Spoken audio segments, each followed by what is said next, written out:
Laurent lisait l'Écran fantastique.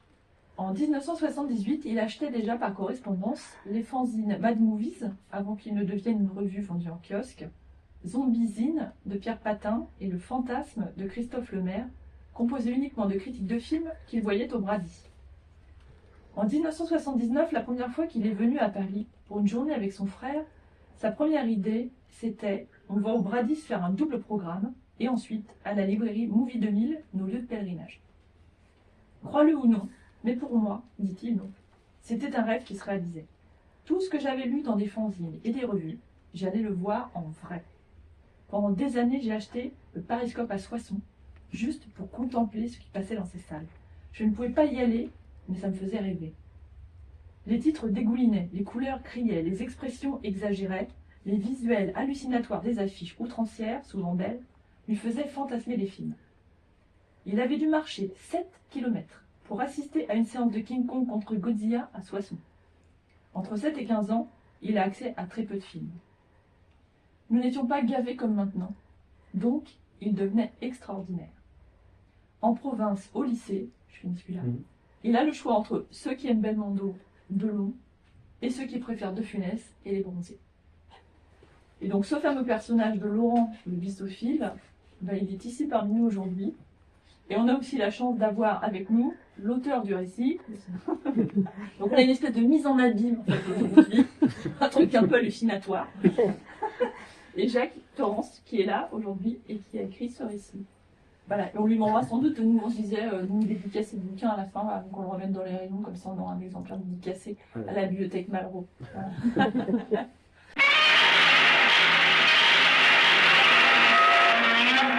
Là, on va parler de Godzilla et je vais vous demander tout de suite, c'est de replonger en enfance. Je vais peut-être pas mettre en avant du grand cinéma avec un G majuscule, mais du cinéma de distraction, du cinéma avec lesquels les gens qui sont nés au siècle dernier ont pu grandir, découvrir le cinéma fantastique, les monstres. Donc je vais vous demander d'être indulgent, entre guillemets, mais aussi de laisser la part au rêve. Donc on va faire un retour en 1976, quelques mois avant ce fameux King Kong contre Godzilla. Donc à cette époque-là, donc en 1976, on a la sortie du remake de King Kong par John Guillermin. On a une mise en scène, toujours avec les monstres sont géants, mais sur les affiches, ils sont encore plus géants que géants. Là, il est carrément au-dessus du World Trade Center, alors que dans le film, ça va être le personnage. Voilà. Et dans la foulée, donc, on va avoir tout un tas de films qui vont ressortir, des films des années 1950-60, qui vont ressortir en utilisant le même genre de graphisme. Là, donc, on a un film des années 60 sur un singe géant en Angleterre, donc c'est Conga. On a donc le Gorgo de Jeanne Laurier, un autre film donc des années 60 qui va ressortir aussi à cette même période, donc 10-15 ans après, en utilisant le même système de graphisme de monstres qui vient détruire des villes et qui menace l'humanité. Tout ça, ça fait rêver le jeune ado que je suis, puisque bon, on n'a pas spécialement les moyens d'aller au cinéma, mais on a ces affiches qui pètent en façade, on a encore les photos qui sont dans les vitrines, et arrive à la fin de l'année, Godzilla 1980, donc je le rappelle, on est en 76, donc on a une promesse de science-fiction de 4 ans dans le futur, avec encore un monstre qui vient détruire une ville qui se fait attaquer par des avions. Voilà la photo l'affiche japonaise, vous voyez la différence quand même de graphisme, et donc sur la photo 2, je vais quand même avoir une sacrée déconvenue, parce que voilà les monstres que je vais découvrir. Donc le film, en plus, est loin de proposer ce qu'il promet, c'est-à-dire on ne va pas du tout avoir un monstre Godzilla qui attaque la ville, mais on a un film d'aventure et de SF, avec d'un côté une société souterraine, Atlante, qui est menacée par la pollution humaine, qui va lâcher un monstre sur la Terre pour se défendre. Les Japonais vont faire appel à ce que je vais apprendre d'être le protecteur du Japon, Godzilla donc, qui va être aidé par un robot fabriqué par un savant Et on va voir un combat entre ces 4 monstres sur une plaine avec des arbres en plastique. Enfin voilà, on est loin de la promesse. On est loin de la promesse. On va pas dire qu'à 12 ans on n'est pas déçu, on est un peu déçu quand même parce que bon après le King Kong, voilà. Mais ça dégage un charme, voilà. Et surtout, quelques mois après, va arriver dans le cinéma, dans ce cinéma, une projection, un truc totalement improbable, King Kong contre Godzilla. Donc je vais retrouver ce personnage, bon ben ça vaut ce que ça vaut, mais je vais retrouver ce personnage, et en plus avec King Kong, donc qui me passionne déjà, mais bon moi j'ai en tête les petites marionnettes en pixelation là, de Willis O'Brien dans le film des années 1930. Donc qu'est-ce que ça peut donner King Kong contre Godzilla? Alors voilà, me voilà parti, mon père elle travaillait parce qu'il faisait les 3-8, me voilà parti à pied, j'ai l'autorisation à 13 ans de traverser la campagne, 7 km, et je pense que la déconvenue va être encore là quand même. Donc on va vous montrer déjà la tête de King Kong, voilà, ce qu'il faudra énormément de colibés après, et encore aujourd'hui, où on dit que c'est un monsieur qui est déguisé avec des tapis sur le dos.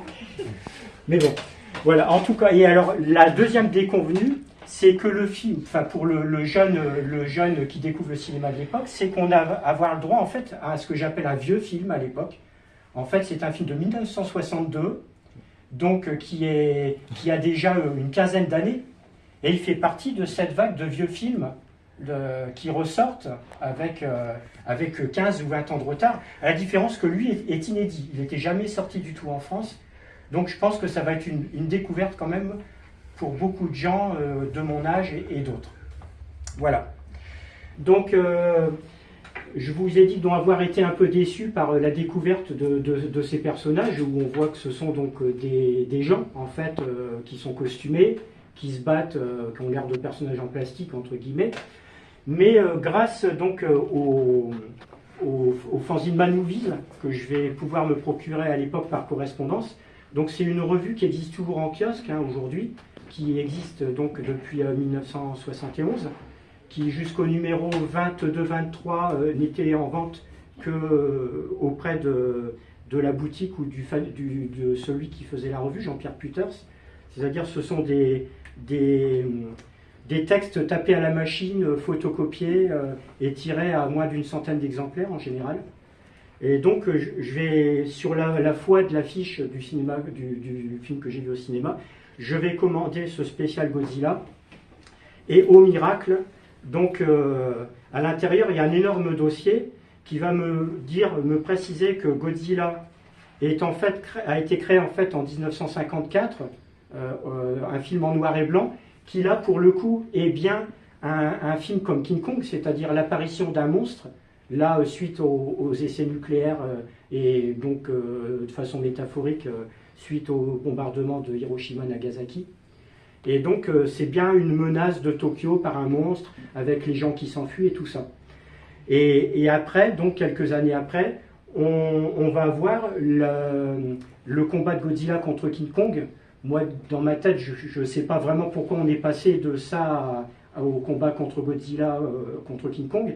Le but est que c'est de rester dans l'optique de monstres qui menacent et d'en rajouter un deuxième, pour ne pas refaire juste une bataille avec un monstre. Et alors ce qui est extraordinaire dans ce magazine, c'est qu'on reproduit plein de photos après des films qui ont suivi. Ce qui est extraordinaire, c'est qu'on va jusqu'à mettre des noms à tous les monstres. Là, on va se rendre compte que ce n'est pas qu'un bestiaire comme ça totalement gratuit.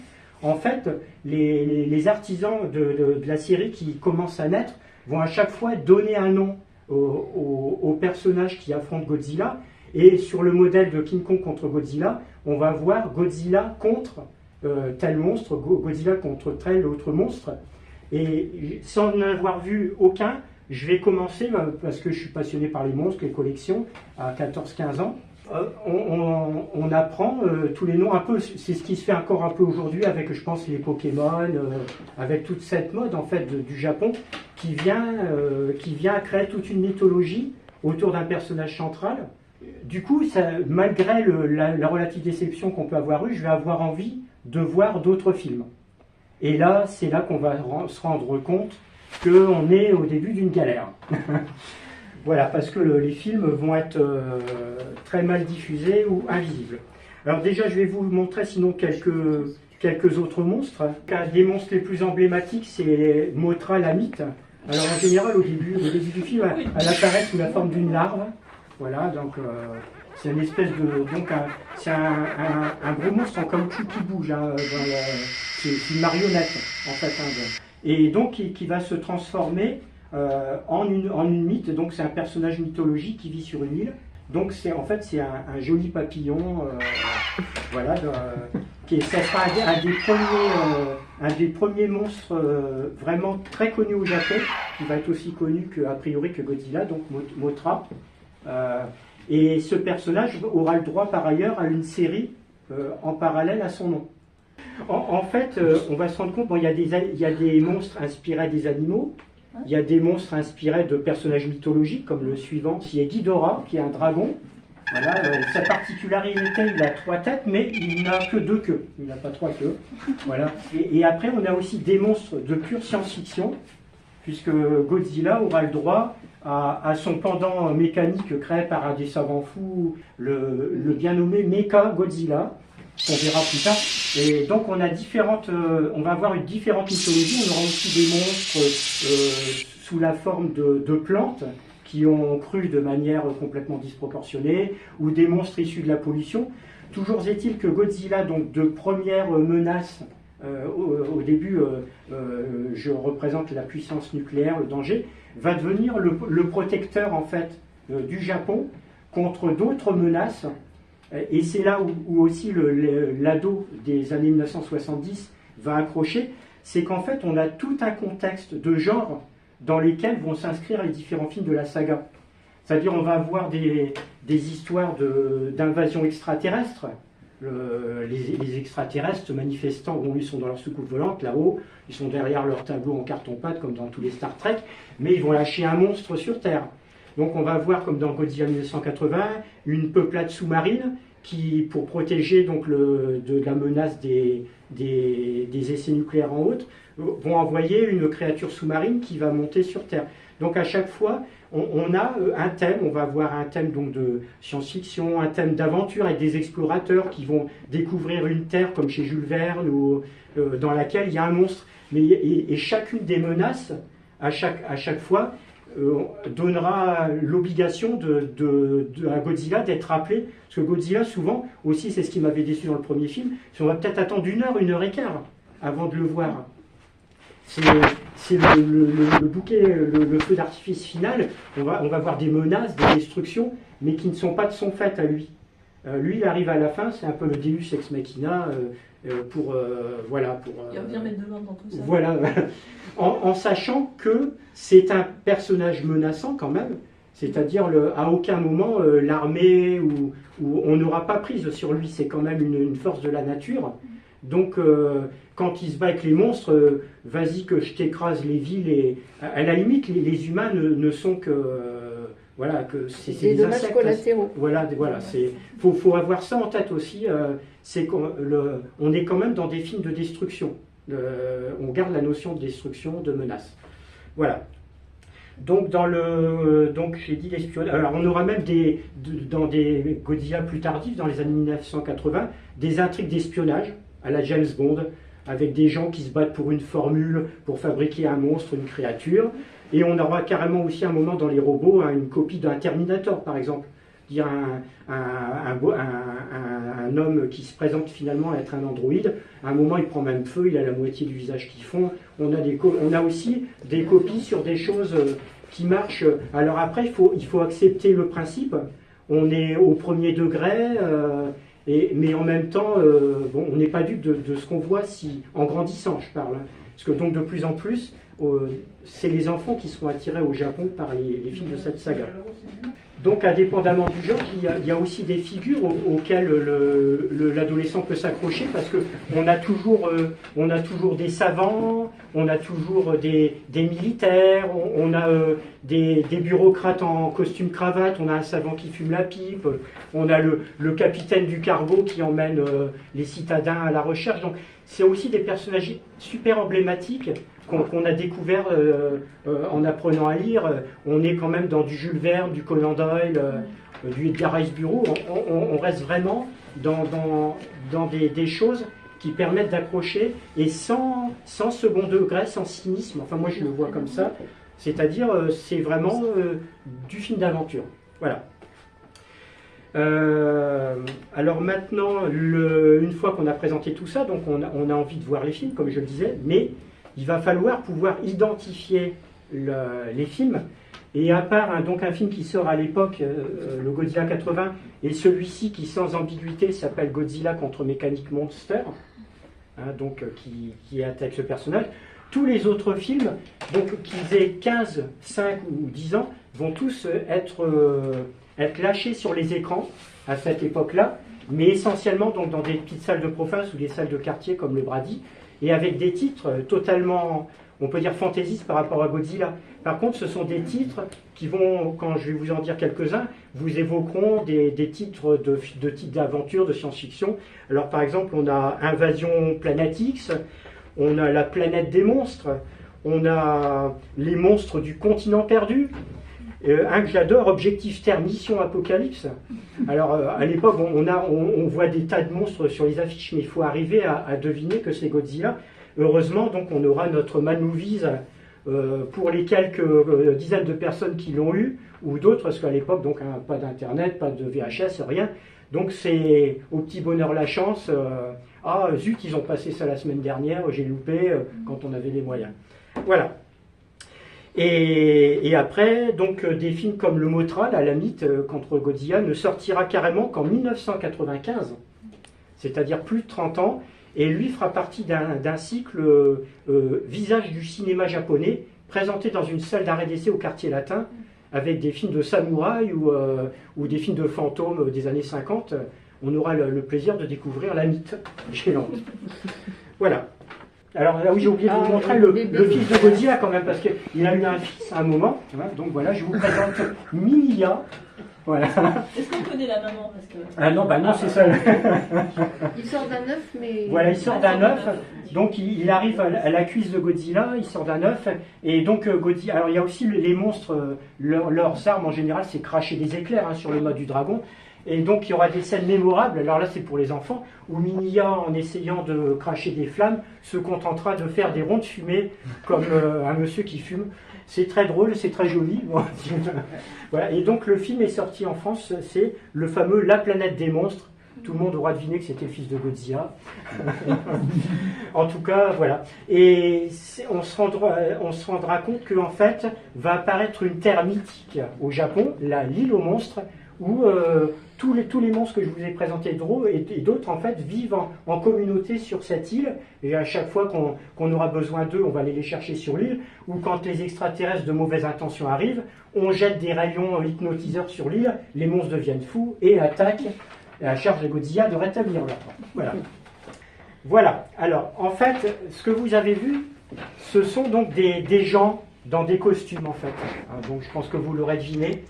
Dans des décors, les séquences de destruction, contrairement donc au King Kong de 1930, où tout est des petites marionnettes avec des surimpressions, là en fait, on a toute une équipe donc créée par monsieur Eiji Tsuburaya. Donc c'est un grand maître d'effets spéciaux des années 50 au Japon, qui a son propre studio, qui travaillera jusque dans les années récemment pour toutes les séries télé avec des robots géants. Et donc, on a des gens dans des costumes. Alors, les maquettes, je vous assure que quand il y a des séquences marines, par exemple, où on voit la mer à perte de vue, j'ai lu dans les livres que c'est vraiment des bassins qui font des centaines de mètres carrés. Il y a vraiment des dioramas où c'est bluffant, la reproduction de villes. Là, j'ai choisi une scène de campagne, parce que bon, c'est ce que je préfère finalement. Il y a beaucoup de scènes où ils attaquent des provinces. Donc Godzilla, voilà pour l'échelle, on a bien un monsieur qui va enfiler une tenue avec une fermeture éclair derrière. Donc là, moi je préfère ce costume-là à l'autre costume, personnellement. Voilà. Et le but, ça va être de faire bouger ces acteurs en faisant jouer les échelles par rapport aux vraies scènes de campagne avec les vrais gens qu'on a en champ contre champ. Et souvent, c'est quand même assez bluffant, honnêtement. Et il faut voir aussi le travail sur la couleur. Voilà. Donc, si on reprend la maquette, donc on a les personnages qui sont de plein pied. Donc, ça, c'est des mimes, des danseurs, hein, parce que ça doit être super lourd. Et on a des monstres, donc comme notre Ghidra, notre monstre à 3 têtes, qui va faire intervenir aussi du marionnettisme, parce que là on ne le voit pas, mais dans certains films on le verra, ça pourrait vous faire sourire, mais on a un système de fils. En fait, le porteur de costume a son visage à ce niveau-là, en fait, et les têtes sont manipulées par des marionnettistes qui soulèvent des têtes de plusieurs kilos en haut. Voilà. Et de la même façon, donc la mythe, l'espèce de petit truc qu'on voyait tout à l'heure, je pense que, là je ne sais pas trop, mais je pense que ça doit être des marionnettes à main, l'inverse dans le sol. En fait, donc on a tout un système d'artisans, et moi aussi c'est ça qui a fait que je me suis accroché finalement, parce qu'on était, bon, nos générations, je suis un peu désolé de dire ça, mais donc des années 50, 60, 70, on allait encore au cirque, on allait voir les spectacles de marionnettes. Et finalement, on retrouve ça à une échelle énorme pour celui qui a le môme qui a les yeux qui brillent, quoi. Et donc, je voulais rendre hommage à tous ces gens, voilà, qui, grâce à eux, surtout qu'il faut savoir que 90% de tout ce qui est fait là, ça va finir complètement détruit, massacré, par les monstres qui vont les piétiner, se battre dessus. Et bon, voilà. Donc je dirais que c'est asiatique, peut-être cet état d'esprit de minutie. Il y a des petites marionnettes, il y a des scènes où ils arrivent dans des Luna Park. Il y a des scènes de bataille avec où un monstre prend une grande roue, jette la grande roue sur Godzilla.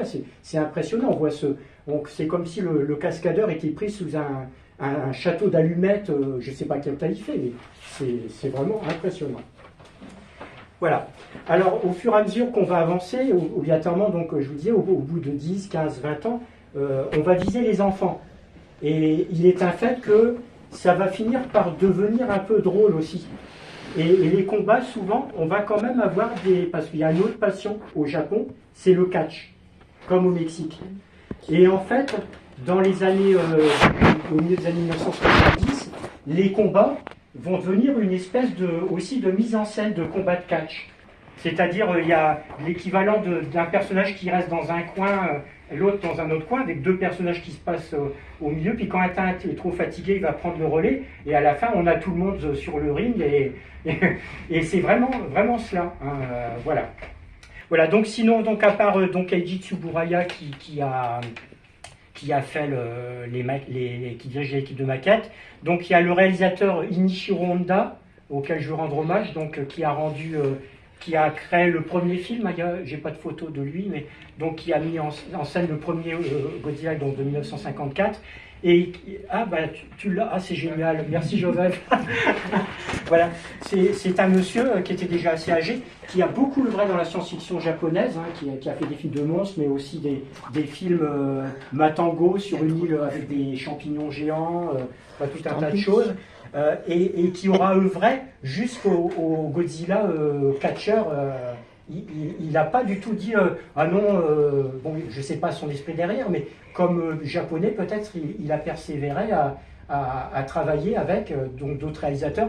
Je connais Jun Fukuda qui a fait pas mal de films, et les autres après, c'est vrai que c'est plutôt je vais voir un film de Godzilla que je vais voir un film de tel réalisateur. J'ai identifié surtout Monsieur Honda. Et quand même, je dis Monsieur Honda parce qu'à la fin de sa carrière, il aura quand même travaillé avec Akira Kurosawa. C'est lui qui aura participé aux séquences de rêve du film Rêve, puisqu'il a tous les films sur des décors artificiels avec des couleurs. C'est Monsieur Noshiro Honda qui était assistant réalisateur à ce moment-là. Et troisième personne qui est pour moi indissociable, c'est le musicien Akira Ifukube. Donc c'est pour ça que je vous disais de faire attention à la musique qu'on a entendue en amont, qui est le thème de Godzilla, et qui 40 ans après, quand on va voir un Godzilla, même moderne, même avec des trucages par ordinateur ou autre, on sait qu'à un moment, l'apparition du Godzilla la première apparition, on guette le début de ce morceau. Et je peux vous assurer que dans la salle, s'il y a pas il peut y avoir des applaudissements, certaines séances à la Maison du Japon, où on sent qu'il y a un frisson dans la salle quand on aime le genre. Et indissociable, donc ce cri qu'on entend au début, si on peut réécouter le cri peut-être, voilà. Il y a les pas, même aujourd'hui, c'est encore cette bande son qui est reprise, et le cri. Voilà. Et alors je ne sais pas comment il doit y avoir dans les histoires, il y a ce cri et derrière, donc on attend ça. Après, les autres films ont leur propre bande musicale, mais la différence c'est que ça perdure au-delà d'un film, puisque on le retrouve encore aujourd'hui, même dans les films américains. Donc on a une période de 20 ans de Godzilla, donc qui démarre avec le film en noir et blanc et qui va finir sur les films avec le fils de Godzilla, les films familiaux avec des combats de catch et tout ça. Donc jusqu'en 74, on a vraiment 20 ans pile. Et après, on aura un trou de 10 ans. Et 10 ans après, on aura un revival qui s'appellera le Retour de Godzilla, où là, on va voir un quasi-remake couleur du premier. Et la saga qui va suivre, on va revoir en fait tous les personnages vont revenir, Mothra, la mythe va revenir, le Mechagodzilla, tous les personnages vont revenir, mais avec des costumes améliorés. On est toujours dans le costume et ils sont améliorés, mais chaque film va revoir apparaître l'un ou l'autre monstre, mais avec donc comme je disais tout à l'heure, avec les thèmes au goût du jour, c'est-à-dire l'espionnage, les robots à la Terminator, l'aventure, c'est plus l'exploration à la Jules Verne, c'est l'explorateur maladroit à la Indiana Jones. Donc on a eu un revival, mais qui reste bien ancré quand même dans l'esprit japonais. Et là, ça sera une durée de 10 ans, d'après ce que j'avais noté. Et on aura un nouveau trou de 5 ans et une troisième série de 5 ans. En fait, on a des séparations de plus en plus courtes, mais des séries de plus en plus courtes, où là, on verra apparaître les premiers trucages informatiques pour supporter les marionnettistes. Alors cette troisième période, je n'en ai vu aucun. Ils sont totalement invisibles, sauf erreur en France. Sauf le dernier, donc, qui était pour le 50e anniversaire, donc en 2004, qui est Final Wars, qui a eu l'honneur d'une sortie en salle par Ryuhei Kitamura, qui avait fait les films de samouraï, de fantastique, et qui s'était même déplacé au Publicis Élysée, en haut des Champs-Élysées, pour présenter l'avant-première du film. En 1998, on va voir Roland Emmerich, réalisateur allemand spécialiste de films catastrophes comme Independence Day ou 2012, qui donc aux États-Unis va travailler sur des films catastrophes, donc les films que je viens de citer, et qui va se voir proposer la fabrication d'un remake de Godzilla. En fait, moi personnellement, le film c'est un film de monstre, ça n'a rien à voir en soi avec Godzilla, puisque le monstre, les avions quand même arrivent à le pourchasser. Donc on a plein de petits lézards qui courent dans les rues comme dans Jurassic Park. Enfin, donc c'est l'esprit de Godzilla mais transposé dans du film à la Jurassic Park. 15 ans plus tard, donc en 2014, on va voir un autre film américain donc, qui s'appelle tout simplement Godzilla, donc, qui là va être produit en collaboration avec les Japonais qui ne font plus rien à ce moment-là. Donc ça s'appelle Godzilla de Gareth Edwards, je ne sais pas si quelqu'un le connaît. Et donc là, on a vraiment la réapparition d'une menace avec un monstre qui va apparaître. Alors ce que beaucoup de gens reprochent au film, c'est que Godzilla, on ne le voit pas assez, qu'il est hors champ, qu'on s'attarde trop. Or moi je trouve finalement qu'on retrouve cet esprit d'attente, de mise en scène de la panique, de la parano. Bon après, le film, il a un super travail sur les échelles aussi. Là, le monstre est en CGI, hein, si je ne m'abuse, c'est-à-dire en trucage informatique. Mais ça reste quand même plus une reproduction vraiment du tout premier film, sans tape à l'œil avec des monstres qui courent partout. Voilà.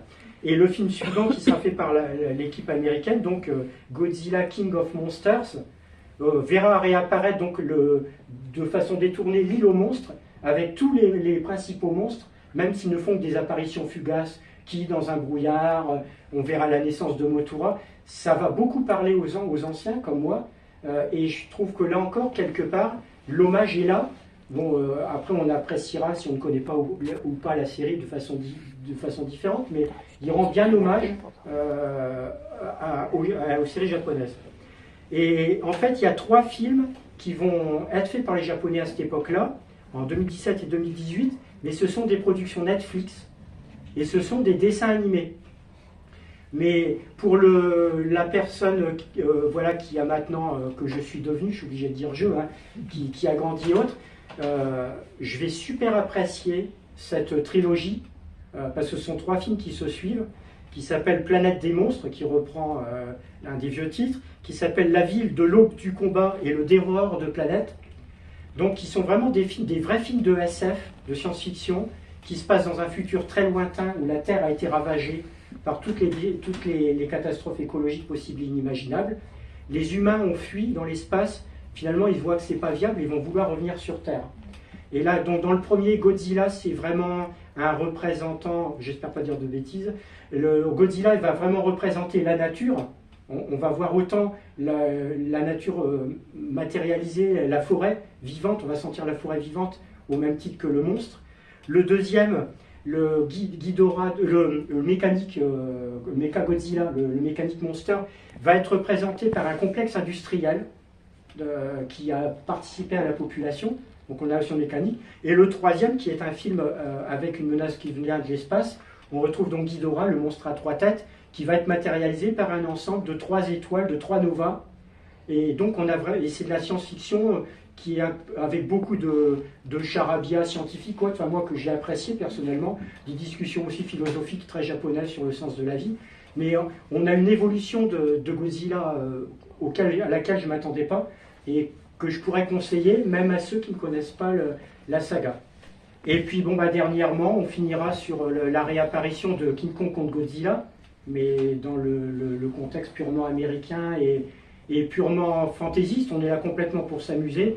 Et au lieu de personnages de savants, de militaires, qu'on trouve dans les premiers, que je trouve quand même au premier degré, là, les personnages humains autour, pour moi, ils n'ont plus aucune tangibilité. Et puis on se moque d'eux, quoi. On a le gros black geek qui est conspirationniste, qui est là pour trafiquer les ordinateurs. L'aventurier, c'est l'américain ou l'australien cool en chemise hawaïenne. Mais avec lesquels on rigole de toute manière. C'est vraiment les personnages de feuilleton américain. Et bon, ça, moi, là, du coup, j'accroche plus parce que la menace, de toute manière, on sait que Godzilla, ils vont casser. Godzilla et King Kong, ils vont pas vraiment se taper dessus. Il y a des monstres, c'est sûr, mais on est dans un joyeux bordel, excusez-moi. Mais c'est plus du tout, pour moi, c'est les personnages informatiques, c'est extraordinaire, enfin, sur les échelles extraordinaires. Mais pour moi, bon, voilà, on est dans du second, troisième degré. Voilà. À propos de la disparition de Godzilla entre 1974 et 1984, ça ne sera pas lié aux séries Senkukai, Spectrum. On peut toujours au moment à l'apparition à la télé, je pense, hein, oui. Ouais. Et surtout, bon, ça tombe bien parce que du coup, Eiji Tsuburaya va pouvoir travailler, je pense, à plein temps sur les séries aussi. Là, c'est ça. Oui, voilà. C'était des séries de monstres aussi. C'est complètement l'esprit combat de catch. On retombe complètement sur cet esprit. C'est peut-être pour ça que Godzilla a été un peu. Peut-être, voilà. C'est le moment, de toute manière, où partout la télé commence à avoir l'apparition de chaînes. Et... Oui, je pense que c'est ça. C'est ça. Parce que quand on voit l'image, celle du haut là, de Godzilla 80, tu l'as, Joseph, le personnage qui est là, moi ça me faisait penser à ce que j'avais à la télé. Mais celui-là, donc il est de la période, voilà, de la même façon qu'on a le robot Terminator, l'aventurier d'Indiana Jones, on a le robot Spectrum. Surtout qu'au début du film, c'est un robot à échelle humaine, qui est le copain d'aventure du môme du savant. Ouais. Et pour aider Godzilla, le savant, de façon miraculeuse, il a créé un appareil qui va, on le voit, se démultiplier vraiment comme dans les séries X-Force, Spectreman. C'est ça. Voilà. Après, au départ, il est de taille humaine dans le film. Ouais. Ce personnage, Jet Jaguar, on me rappelle le nom. Oui. En fait, c'était justement parce qu'il avait peur d'Ultraman, qui était justement les premiers personnages de série télé japonaise comme ça. Puis vous avez été un peu embêté par la concurrence. Qui bouffait le public enfant, qui aimait beaucoup Godzilla, et donc ils en avaient mis un dans Godzilla, mais comme c'était pas le même studio, c'est pas vraiment le même. Mais il y avait, oui, déjà ça indique cette inquiétude face à la télévision, ce personnage un peu ersatz d'Ultraman. Alors maintenant, donc, le problème pour trouver les films, c'est que les films donc, vont être très peu sortis, et surtout ceux qui vont être sortis après vont voir disparaître pour la plupart leur titre d'origine cinéma. C'est-à-dire que ce film Godzilla 1980, maintenant, sur le DVD qui est sorti une quinzaine d'années, on le trouve bien sous la traduction de son titre Godzilla contre Mégalon. Et c'est là où c'est la difficulté, c'est pour arriver à trouver les films. Donc en vidéo, par exemple, l'objectif Terre Mission Apocalypse, qui est déjà fantaisiste, sera ressorti sous le titre Extermination 2025. Attention, plus que quelques mois avant l'apocalypse. Voilà. Et lequel autre? Les monstres du continent perdu s'appelle en VHS After Holocaust. Bon, avec une voilà. Donc il y a eu plein de VHS sur les tout premiers qui comptent Godzilla, les Invasion Planetix. Sinon, les films dont j'ai évoqués ils seront sortis chez HK Vidéo. Donc on est à la fin des années 1990. Donc ça a été un peu spécialiste. Tu voilà. peux expliquer un peu, c'est un peu spécialiste. Ouais, du cinéma asiatique genre, voilà, qui sortait une revue luxueuse en kiosque.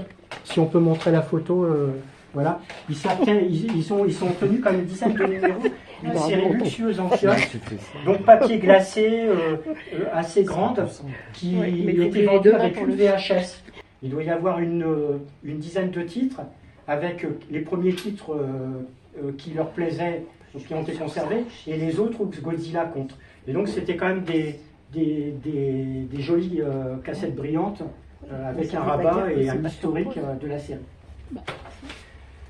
Ensuite, dans les années, là on est combien? Dans les années 2000, ouais. Il y a Avanti, une petite boîte qui a sorti quelques films du deuxième cycle. C'est les seuls qu'on peut avoir, je sais, il y en a eu 4 ou 5, je pense. Il y en avait 2 dans chacun. En tout cas, qui sont aussi des superbes quand même, présentations, puisqu'on voit les affiches. Hein, sur les... Et en général, donc, il y a un film de la deuxième qui est couplé avec la ressortie d'un film de la première série. Et même s'ils étaient sortis en français en salle, on n'a que les versions japonaises sous-titrées. Je pense qu'ils ont repris en fait ce qui sortait aux États-Unis. Aux États-Unis, les copies étaient sous-titrées français. Coup de chance. Voilà. Donc sinon, nous avons pour le 30e anniversaire, donc le vrai fanzine Cinésine Zone, un fanzine historique, donc qui était tiré à moins de 100 exemplaires en général, qui a duré plus de 100 numéros. Pour le 30e anniversaire, donc a fait un numéro entièrement consacré à Godzilla. Donc ce sont des photos photocopiées, du texte tapé à la machine, il y a toute la filmographie, mais des photographies quand même assez... Et à la fin, ce qui est extraordinaire pour l'amateur, c'est qu'on reprend tout un tas de bandes dessinées inspirées de Godzilla et toutes les maquettes, parce que donc au Japon, on vend des maquettes à échelle plus ou moins grande, reprenant les monstres ou des scènes. Là, on voit une scène de King Kong contre Godzilla. Donc il y a ça qui m'a aidé aussi après à compléter. Alors ça vient du Japon, le genre de livre, à chaque sortie de film, on a ces beaux livres luxueux qui sortent du Japon. Donc où on présente, comme dans une revue People au début, quand même les jeunes acteurs qui jouent dedans. Voilà. Et derrière, honneur aux monstres, ils sont présentés, voilà, c'est les photos, puis après on a les textes, avec l'explication en japonais, donc je ne comprends rien, mais le but c'est qu'on voit le travail de maquettisme. Tu t'es pas mis au japonais voilà, on a des découpages de certaines séquences. Hein, voilà. Et alors ça c'est extraordinaire, c'est un cadeau de mon frère pour mes 60 ans. Voilà ce qui est sorti pour les 60 ans de Godzilla au Japon. Voilà, c'est un journal, je ne le sortirai pas parce que désolé, mais bon, je voulais vous le présenter. C'est au format journal et à l'intérieur sont reproduites toutes les affiches des films. Et il y a plein d'articles aussi, voilà, c'est du papier journal. Voilà, donc vous m'excuserez, je vais juste vous montrer l'eau à la bouche ou pas, mais voilà aussi ce qu'on trouve au Japon, ce qu'on pense. Je ne sais pas si c'est pour montrer que le personnage, il a le droit, puis là pour les 70 ans, j'ose imaginer ce qui doit se produire.